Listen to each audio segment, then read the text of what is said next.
زمین و زمان تمہارے لیے مکین و مکان تمہارے لیے زمین و زمان تمہارے لیے مکین و مکان تمہارے لیے جو چنا تمہارے لیے ارے بنے تو جہاں تمہارے لیے. اما بعد فاعوذ باللہ من الشیطان الرجیم بسم اللہ الرحمن الرحیم وقد لبثت فیکم عمرا من قبلہ افلا تعقلون. صدق اللہ مولانا العظیم وصدق رسولہ النبی الکریم ونحن علی ذلک لمن الشاہدین والشاکرین والحمد للہ رب العالمین.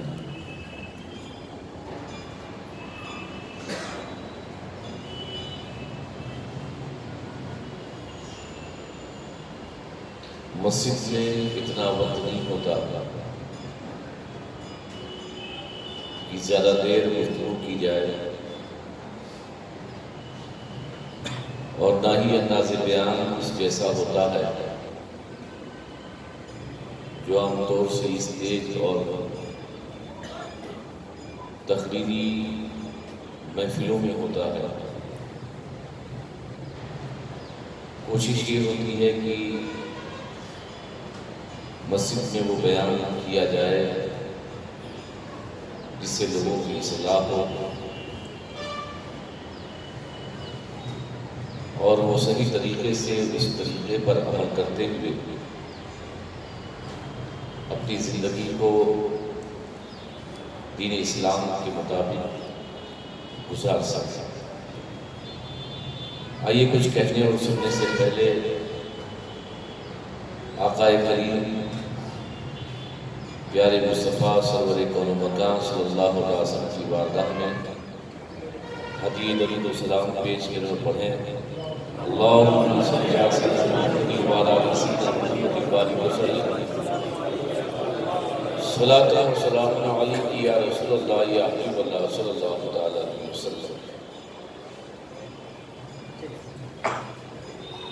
جو آیت کریمہ میں نے تلاوت کی یہ آیت جب آقا کریم صلی اللہ علیہ وسلم نے 40 سال کی عمر شریف میں اپنی نبوت و رسالت کا اعلان کیا تب اللہ تبارک تعالیٰ نے اس آیت کریمہ کو اپنے نبی پر نازل فرمایا اور معاملہ یہ تھا کہ نبی کریم صلی اللہ علیہ وسلم نے تمام قریش کے جو ذمہ دار تھے، جو بڑے بڑے لوگ تھے، جو عمرا تھے، جو قوم کے چودھری تھے، انہیں بلایا اور یہ کہا کہ میں اللہ کا نبی ہوں، اللہ کا پیغمبر ہوں، اللہ کا رسول ہوں. میرے کہنے پر 360 بتوں کی عبادت کو چھوڑ دو، اس اللہ وحدہ لا شریک کی عبادت کرو جس نے ہمیں اور تمہیں اور ساری کائنات کو بنایا ہے. انکار کرنے والوں نے انکار کر دیا کہ ہم آپ کو نبی نہیں مانتے، ہم آپ کو رسول نہیں مانتے. اقرار کرنے والوں نے کچھ اقرار کر لیا، مگر کچھ لوگوں نے یہ کہا کہ اگر آپ اللہ کے رسول ہیں، اللہ کے نبی ہیں، اللہ کے پیغمبر ہیں تو ہم نے یہ کتابوں میں پڑھا ہے، اپنے بزرگوں سے سنا ہے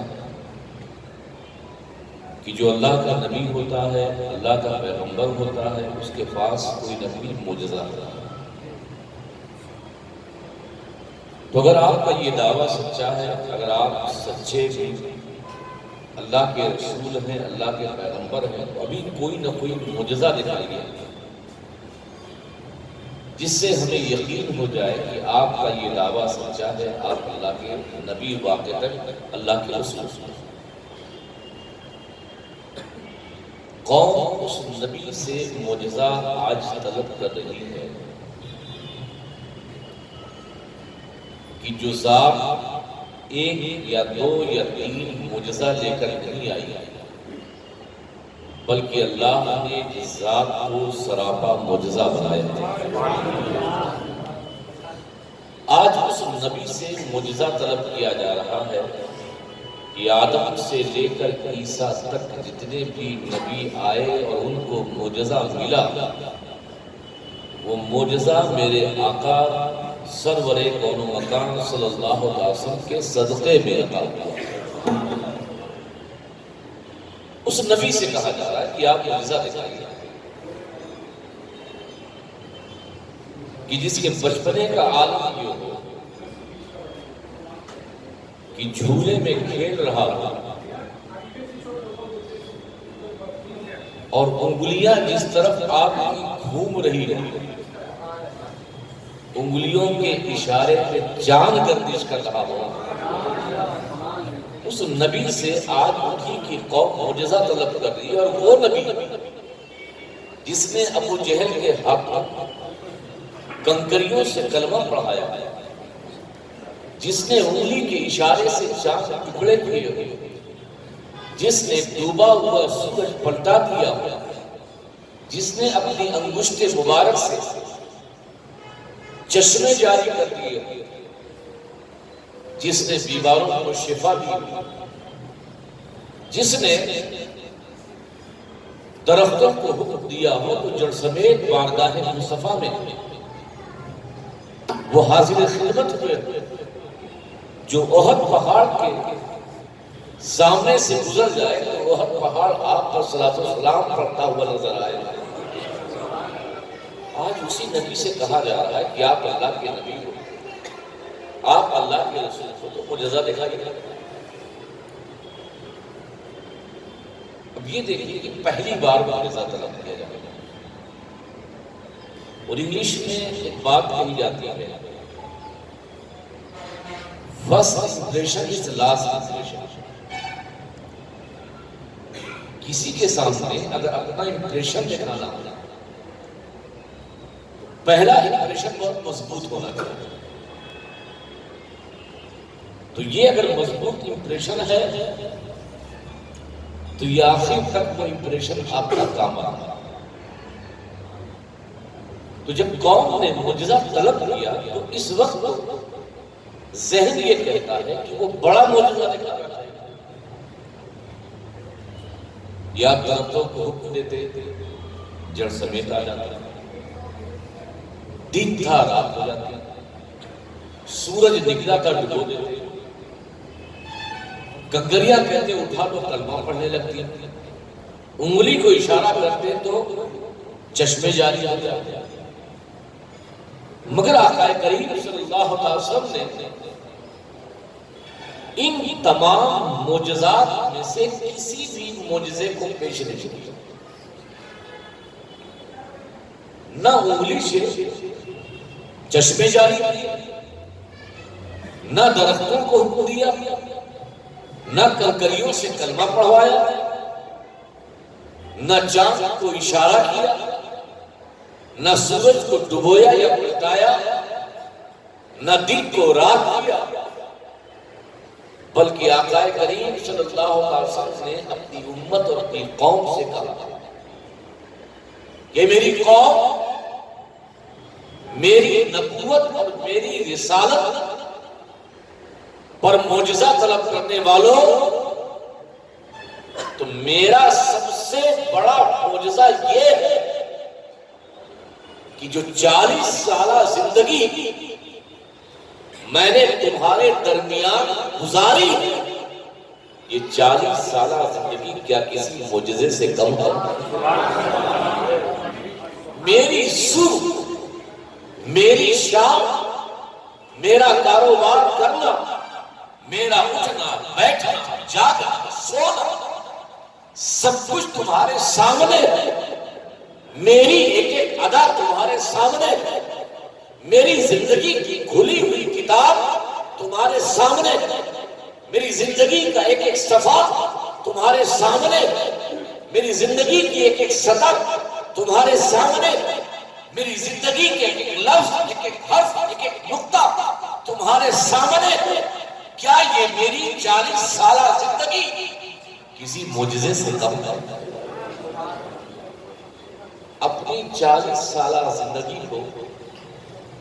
آقا کریم صلی اللہ علیہ وسلم نے بطور معجزہ پیش کیا۔ قرآن کی آیت میں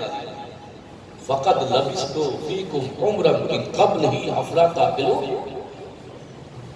میری نبوت پر معجزہ طلب کرنے والوں، یہ جو میں نے عمر تمہارے درمیان گزاری ہے تمہیں عقل نہیں ہے؟ کیا یہ کسی معجزے سے کم ہے؟ کیا یہ کسی میریکل سے کم ہے؟ جس بات کے لیے میں نے یہ بات بتائی وہ بات پوچھا، سوال یہ ہوگا آقا کو معجزہ دکھانا ہی تھا تو جیسا کہ میں نے عرض کیا چاند کے ٹکڑے کر دیتے، سورج کو ڈبو دیتے نکال دیتے، انگلی سے پانی نکال دیتے، درختوں کو حکم دیتے، کنکریوں سے کلمہ پڑھا لیتے، یہ بھی تو کر سکتے تھے، مگر بطور معجزہ جو چیز پیش کی وہ 40 سالہ زندگی ہے۔ میں نے خود آقا کریم رحمت عالم پیارے مصطفیٰ صلی اللہ علیہ وسلم سے سوال کیا عالم تصور میں، اے اللہ کی نبی، یہ پہلا معجزہ تھا، آپ نے اپنی کتاب زندگی کو بطور معجزہ پیش کیا، معجزہ پیش کرنا تھا تو چاند کے جو ٹکڑے کر دیتے، سورج کو ڈبو دیتے، کنکریوں سے کلمہ پڑھ لیتے، انگلی سے پانی نکال دیتے، کسی مردے کو زندہ کر دیتے۔ آپ نے 40 سالہ زندگی کو بطور معجزہ پیش کیا، یہ ہمارے لیے عبرت اور سمجھنے کی بات ہے۔ میرے آقا کریم صلی اللہ علیہ وسلم جواب دیتے ہیں، یہ بات سچ ہے، میری ذات سراپا معجزہ ہے، میں معجزے میں کسی بھی چیز کو پیش کر سکتا تھا، میں نے جو 40 سالہ زندگی بطور معجزہ پیش کی ہے یہ صرف اپنے سامنے بیٹھنے والی قوم یا سوال کرنے والی قوم کے لیے نہیں، بلکہ اپنی ساری امت کے لیے یہ میں نے 40 سالہ زندگی بطور معجزہ پیش کی ہے،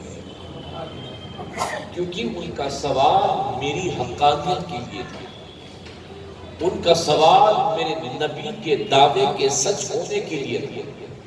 ان کا سوال اللہ کو ایک مانے تو آپ معجزہ دکھائیں، تو میں نے بطور معجزہ اپنی زندگی کو اس لیے پیش کیا تاکہ میری امت کو یہ پیغام رہے، میری امت کے لیے یہ درس رہے، میری امت کے لیے یہ سبق رہے کہ جب تمہارا نبی نبی ہوگا، جب تمہارا رسول رسول ہوگا، اسلام اور اپنے نبوت کی سچائی میں وہ معجزے میں کوئی بڑا معجزہ نہیں ہے، بلکہ اپنی کتاب زندگی کو پیش کرتا ہے۔ تو اے میرے امتیوں، اپنے نبی کے اس کردار کو دیکھ لو، اپنے نبی کے اس عمل کو گرا باندھ لو، تم سے بھی اگر کوئی اسلام کی حقانیت کے لیے سوال کرے، تم سے بھی اگر کوئی مذہب اسلام کی سچائی کے لیے سوال کرے، تم سے بھی اگر کوئی اس دین کی سچائی اور حقانیت کے لیے صداقت کے لیے سوال کرے کہ دین اسلام کیسا مذہب ہے، دین اسلام سچا مذہب ہے، اس کی دلیل کیا ہے؟ تمہارا مذہب پیارا ہے، اس کی دلیل کیا ہے؟ تو مصطفیٰ کے اس عمل اور اس کردار کو دیکھ لینا، کتاب کو بطور دلیل بعد میں پیش کرنا، اپنی زندگی کو مصطفیٰ کے سانچے میں ڈھال لینا اور پوچھنے والے کو یہ جواب دینا اسلام کیسا مذہب ہے، میری زندگی دیکھ لو اور اسلام کی حقانیت کا پتہ لگا۔ نبی نے اپنی سیرت، اپنے کیریکٹر کو پیش کیا اور امت کو بھی یہ پیغام دیا کہ اسلام کی حقانیت کو کتابوں میں لوگوں سے بتاؤ۔ یہی وجہ ہے کہ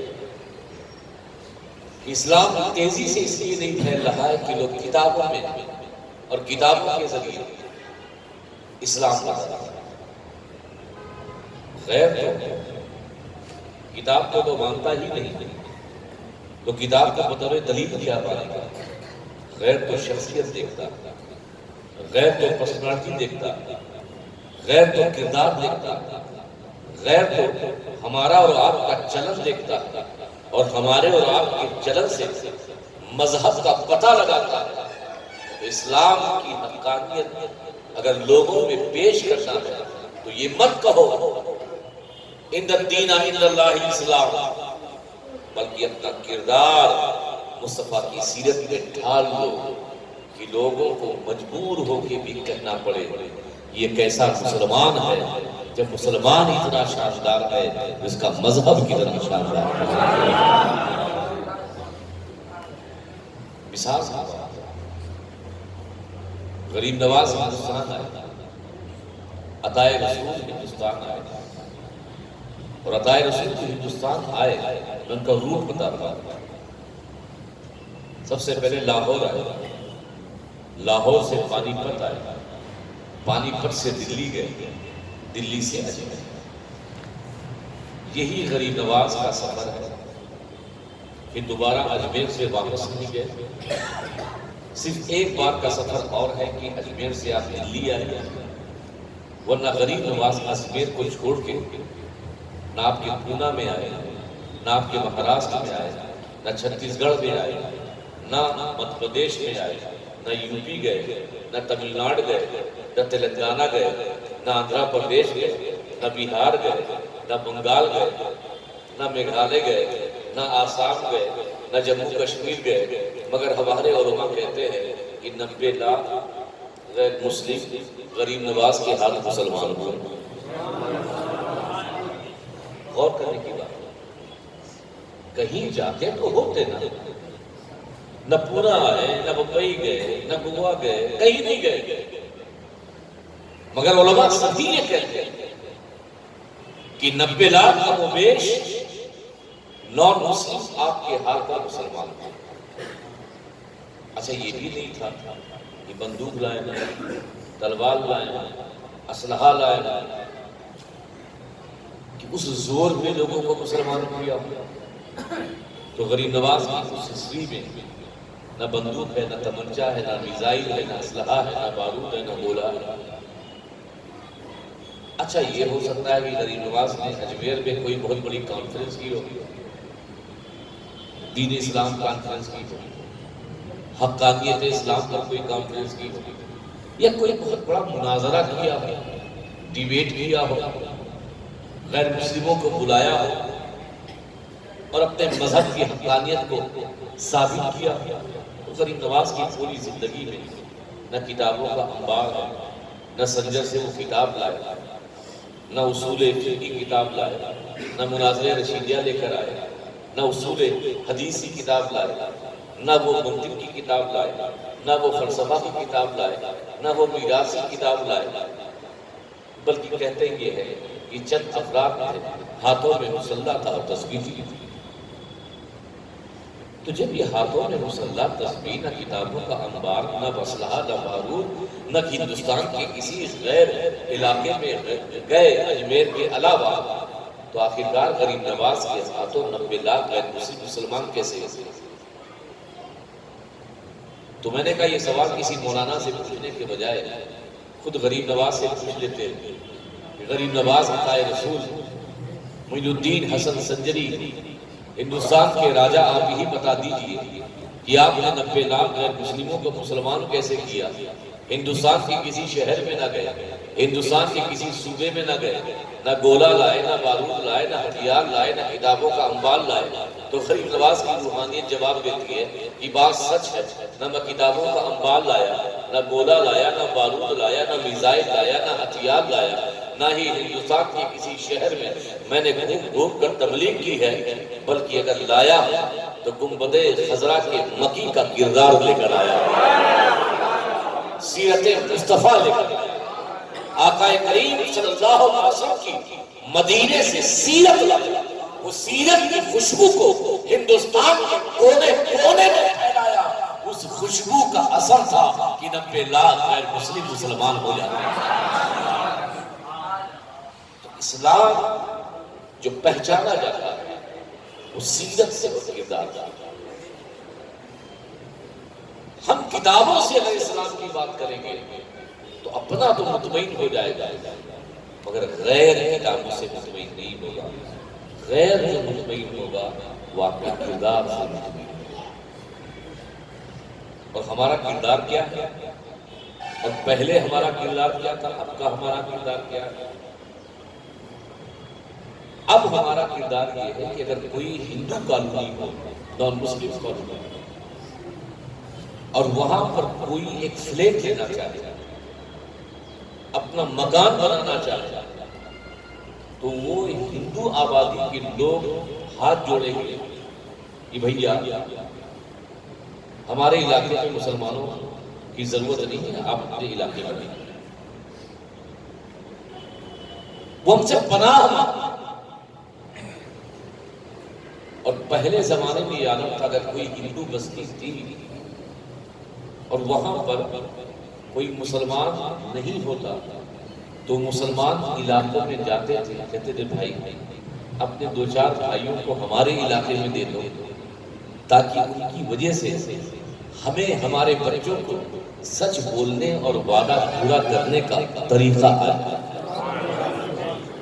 سب سے زیادہ جھوٹ بولنے والے ہم، سب سے زیادہ وعدہ خلافی کرنے والے ہم، سب سے زیادہ غداری کرنے والے ہم، سب سے زیادہ لوگوں کو دھوکہ دینے والے ہم، سب سے زیادہ جس قوم میں شراب بالکل قطعی طور پر حرام ہے، اب مسلمانوں کی شراب پینے والوں میں زیادہ ہم، جوا کھیلنے والوں میں زیادہ ہم، وہ کون سی برائیاں ہیں جو ہم میں نہیں؟ تو اب کیا برائیوں میں لینے کے لیے ہم کو اپنے محلے میں بلائیں گے؟ پہلے کیسے مسلمان تھے؟ دور کی بات نہیں ہے، 100-150 سال پہلے کی بات ہے کہ ایک انگریز کسی مسلمان کی دکان پر آیا اور کہا بھائی صاحب یہ سامان دے کتنے کا؟ اس نے کہا 500 روپے کا۔ کہہ لیجیے 500 روپیہ دے دیجیے۔ اس نے کہا وہ جو سامنے والی دکان ہے چاہیے وہاں پہ آپ سامان دے دیجیے۔ اب انگریز نے کہا اگر تو نہیں دینا چاہتا تو میں زبردستی تھوڑی کروں۔ اس سامنے والی دکان گیا، اس نے کہا بھائی صاحب یہ سامان چاہیے کتنے کا؟ مجھے 500 روپیہ۔ اس سے 500 روپیہ دیا، سامان لے لیا۔ مگر انگریز تھے، وہ ٹیکنیکل آدمی ہوتے ہیں، کوئی بات یوں ہی نظر انداز نہیں کرتے، سوچنے پہ مجبور ہو جاتے، سوچنے لگا یار سامان بھی وہی، پیسہ بھی وہی، قیمت بھی وہی، مگر اس نے مجھے دیا نہیں اور کہا سامنے والی کی دکان سے لے جاؤ۔ وہ انگریز پھر اس کی دکان پہ گیا، وہ کہا بھائی صاحب ایک بات بتا دیں، تیری دکان میں بھی وہی سامان جو سامنے والی کی دکان میں،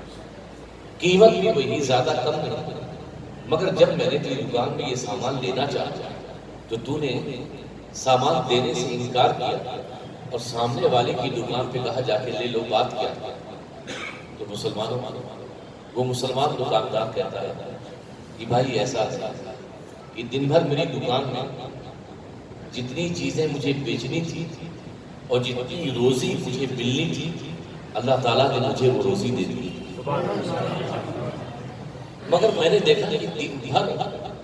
میرے بھائی کی دکان پر کوئی گراہک نہیں آیا، میرے بھائی کی دکان پر کوئی سودا لینے نہیں آیا تو میں نے یہ سوچا کہ اللہ نے تو میرا رزق دے دیا ہے،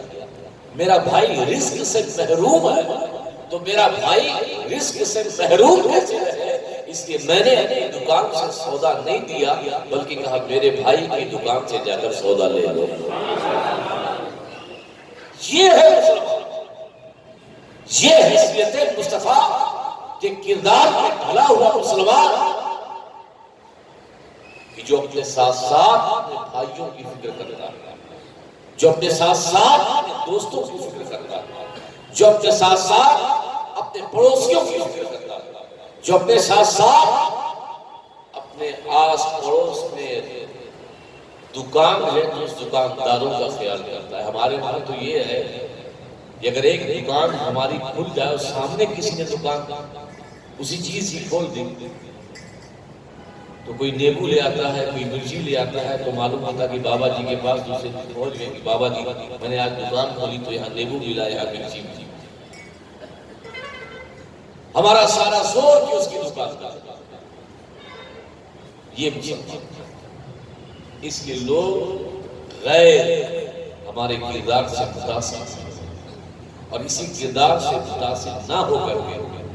وہ مذہب پر انگلیاں اٹھا رہے ہیں، وہ دین پر انگلیاں اٹھا رہے ہیں،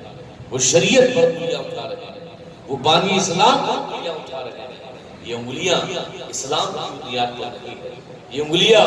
پیارے آقا کریم صلی اللہ علیہ وسلم کی سیرت کی بنیاد پر نہیں ہے، یہ انگلیاں آپ اور ہمارے کردار کی بنیاد پر اٹھ رہی ہیں۔ ایک آخری واقعہ بیان کر کے اپنی بات کو ختم کرتا ہوں۔ ایک انگریز تھا اور آج حال یہ ہے کہ سورن مندر جسے گولڈن ٹیمپل کہا جاتا ہے، تو وہاں پہ مسلمان گئے اپنے جوتے کو لے کر گئے، ہمیں اپنا جوتا کہاں رکھا؟ تو سردار نے کہا بھائی یہ جوتا کہاں لیے پھرتے ہو؟ کہا بھائی اپنے جوتے کا صحیح جگہ دے کر رکھا۔ کہا یہ گرودوارا ہے، آپ کہیں بھی رکھ لیں، تمہاری مسجد نہیں ہے جو چوری ہو جائے گی۔ آج ہمارا حال یہ ہے، چپل تو بات بہت دور کی ہے، مسجدوں میں جو استنجا کرنے والا لوٹا ہوتا ہے نا، وہ بھی زنجیروں میں بندھا ہوتا ہے، وہ بھی زنجیر میں بندھا ہوتا ہے، کہیں چوری کر کے کوئی لے نہ جائے۔ یہ ہے آج کا مسلمان، اور پھر کہتے ہو کہ غیر پر انگلیاں بھی اٹھا رہا ہے۔ اپنے کردار کو بدلو، اپنے آپ کو بدلو، تبھی لوگ اسلام سے متاثر ہیں۔ تو عرض یہ کر رہا تھا وہ انگریز تھا، میں جانتا ہوں کہ 5 منٹ میں وقت زیادہ لے رہا ہے، وہ انگریز تھا، تو جامع مسجد میں آیا گھومنے کے لیے، تو دروازے پر ایک بھکاری تھا، بھیک مانگنے والا، اس نے بھیک مانگا تو انگریز نے جو بھی رقم دینی چاہیے وہ پاؤنڈ میں ڈالر میں اس کو اس نے آگے بڑھا تو اس کا پرس گر گیا، مگر اسے خیال نہیں آیا کہ میرا پرس گر گیا ہے، چلا پرس اس بھکاری نے اٹھا لیا، آواز دیتا تھا مگر اس نے آواز نہیں سنی، انگریز چلا گیا، بات ختم۔ 2-3 سال کے بعد وہ انگریز پھر آنے لگا اور جامع مسجد وہ دیکھنے کے لیے آیا، ٹور میں آیا تو یہ بھکاری وہاں پر ویسے ہی کھڑا تھا، اس بھکاری نے اس انگریز کو پہچانا، جب انگریز کو پہچانا تو اس نے آواز لگائی، کہا بابو جی ادھر آئیے، قریب آئے، اور وہ بھول گیا تھا کہ میں نے کبھی اس کو پیسہ دیا تھا۔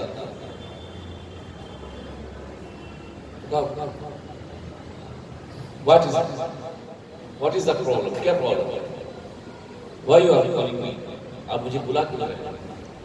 کہا بابو جی آپ مجھے پہچانتے نہیں؟ کہا نہیں میں تمہیں نہیں پہچانتا۔ کہا بابو جی یاد کیجیے کہ آپ 2-3 سال پہلے آئے تھے۔ کہا آیا تھا؟ کہا آپ کو یاد ہے کہ آپ کا پرس گر گیا تھا؟ I don't know، مجھے نہیں یاد۔ آپ یاد کیجیے آپ کا پرس گر گیا تھا۔ اچھا کیا ہوا؟ کہا بابو جی آپ یہاں ٹھہریے، میں اپنے گھر جا کے آتا ہوں، وہ پرس میرے پاس رکھا ہوا ہے آپ کو دیتا ہوں۔ وہ بھکاری گیا، گھر سے لایا، لوٹتا ہوا پرس لا کر کے اس نے انگریز کے ہاتھ میں رکھا۔ انگریز نے ایک سوال کیا، کہا ایک بات بتاؤ، اس میں سے ڈالر اور پاؤنڈ تھے، اگر تم چاہتے تو اپنا گھر بنا لیتے، اگر تم چاہتے تو مالدار ہو جاتے، تم چاہتے تو بھیک نہیں مانگنا پڑتا، مگر تم نے وہ پرس کو حفاظت کے ساتھ رکھا، اور جب میں آیا تم نے مجھے پرس کو لوٹایا،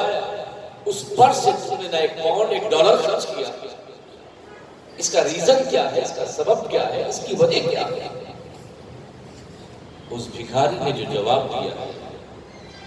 مسلمانوں اگر تم ذہن کے کسی بھی گوشے میں گرہ باندھو